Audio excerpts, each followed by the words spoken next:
BJP সৰকাৰ মুৰ্দাবাদ BJP সৰকাৰ মুৰ্দাবাদ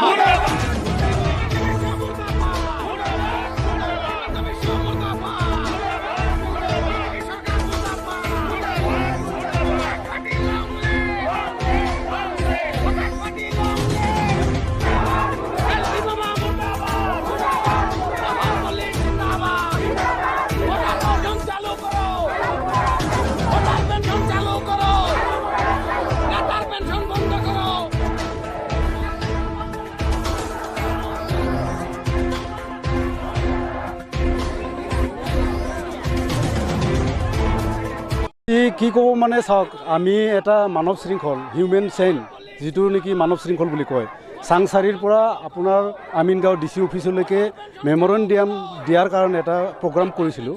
এতিয়া আমি দেখিলোঁ ইয়াত আহি গোটেই আমাৰ ভোটাৰসকলক এৰেষ্ট কৰিছে। এৰেষ্ট কৰাৰ মূলত হৈছে কি এইটো গণতন্ত্ৰ দেশ নহয়, এইটো ৰজাতন্ত্ৰ দেশ হয়। আৰু ৰজা হিচাপে যেনেকুৱা আমাক হেমন্ত বিশ্ব শৰ্মাই চেল্ফি মোমাই আমাক যিটো শাসন ব্যৱস্থা কৰিছে এইটো ঘৃণনীয়। আমি এই আপোনালোকৰ মঞ্চেদি মুখ্যমন্ত্ৰী ডাঙৰীয়াক ঘৃণা কৰিছোঁ, কিয়নো আজি গণতন্ত্ৰ দেশৰ সকলোৰে অধিকাৰ আছে। মৌলিক অধিকাৰৰ পৰা আদি কৰি আইনৰ ভাৱেও আমি অধিকাৰ আমি পাব লাগে, ন্যায্য প্ৰাপ্য হিচাপে আমাৰ আন্দোলন কৰা অধিকাৰ আছে।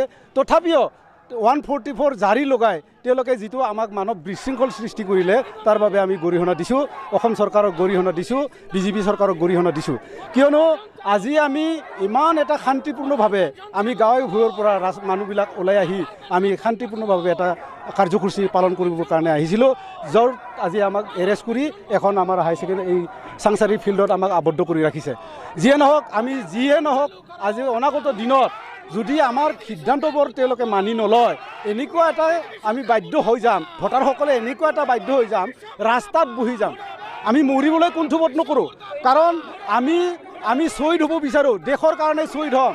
আমি নেতাৰ কাৰণে শ্বহীদ নহয়, এইটো কোনো ঠিকাদাৰৰ দল নহয়, এইটো কোনো গুণ্ডাৰ দল নহয়, এইটো কোনো পুঁজিপতিৰ দল নহয়, এইটো এভৰি ভোটাৰৰ দল হয়। আৰু এই ভোটাৰ হিচাপে আমাৰ যিটো GST বৰ্তমান পাব্লিকৰ ওপৰত যেনেকুৱা মাধৱ মাৰ, আমাৰ পাব্লিকৰ ওপৰত GST লগাইছে, কিন্তু পুঁজিপতিৰ ওপৰত GST নাই, মাত্ৰ 18% GST। আজি আমেৰিকাত 60% GST লয় গভৰ্ণমেণ্টে। আপোনাৰ কি কয় এই ইটালীত আজি 70% টেক্স লয় পুঁজিপতিৰ পৰা, কিন্তু তেওঁলোকৰ দেশ উন্নতি হৈ আছে। আৰু আমাৰ ভোটাৰসকলক পুঁজিপতিৰ দৰদী নেতাসকলে গলত চেপি আমাৰ পৰা টেক্স লৈ আছে। ইয়াৰ প্ৰতিবাদত আমি এইটো কাৰ্যসূচী লৈছিলোঁ। অনাগত দিনত আন্দোলন হ'বই। আমি নো ভোটাৰশ্বিপ নো ৰেষ্ট বুলি কোৱা হৈছে। আমাৰ যিটো অধিকাৰ, এই অধিকাৰ যেতিয়ালৈকে নাপাওঁ আমি তেতিয়ালৈকে আন্দোলন কৰিয়ে থাকিম। আমাৰ পূৰ্ব নিৰ্ধাৰিত যিটো সময় অনুসৰি আজি 1 আগষ্টত আমি মানৱ শৃংখল কাৰ্যসূচী লৈছিলোঁ। দুটা অভাৱনীয় যিটো মূল্যবৃদ্ধি আৰু এভেকশ্যনৰ ওপৰত মানৱ শৃংখল কাৰ্যসূচী লৈছিলোঁ, কিন্তু প্ৰশাসনে আমাক বিশৃংখল ঘটাই দিলে। তো ভোটাৰ্ছ পাৰ্টিৰ মানৱ শৃংখল আৰু প্ৰশাসনৰ যিটো বিশৃংখল, ইয়াত এটা কি শাসক আৰু কি ভোটাৰ্ছ পাৰ্টিৰ মাজত এটা কি চলি আছে। তো আমি চৰকাৰক দুটা ৰাস্তা দিছোঁ। এটা হৈছে নিত্য ব্যৱহাৰ্য যিটো সামগ্ৰী আছে, যে মৌলিক অধিকাৰ যিটো আছে, অন্ন বস্ত্ৰ বাসস্থান স্বাস্থ্য শিক্ষা মনোৰঞ্জনত ভেদ উঠাই দিয়ক আৰু অত্যাৱশ্যকীয় মূল্যবৃদ্ধিৰ ওপৰত কৰ জাপি দি জনসাধাৰণক মাৰিব নালাগে, প্ৰথম কথা।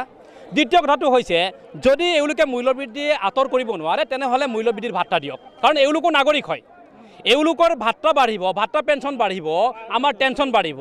গতিকে আমাক এইখিনি দিবৰ কাৰণে কোৱা হৈছে।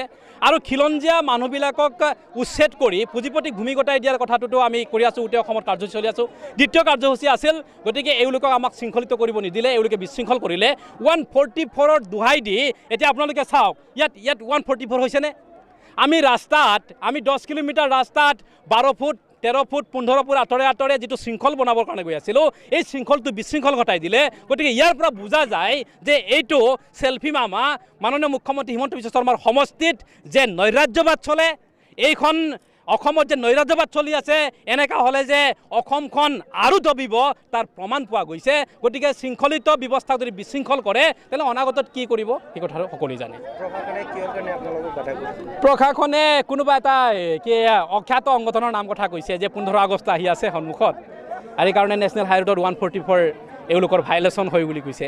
যে নেশ্যনেল হাই ৰোডত এখন বাছত 50জন মানুহ গৈ থাকে তাত 144 বোলে ভাইলেশ্যন নহয় আৰু ভোটাৰ্ছ পাৰ্টিয়ে 12 ফুট আঁতৰে আঁতৰে থিয় হ'লে 144 জাৰি হয় মানে নৈৰাজ্যবাদৰ কাৰণ এইটো হয় গতিকে এনেকুৱা হ'লে অসমখন আৰু তললৈ যাব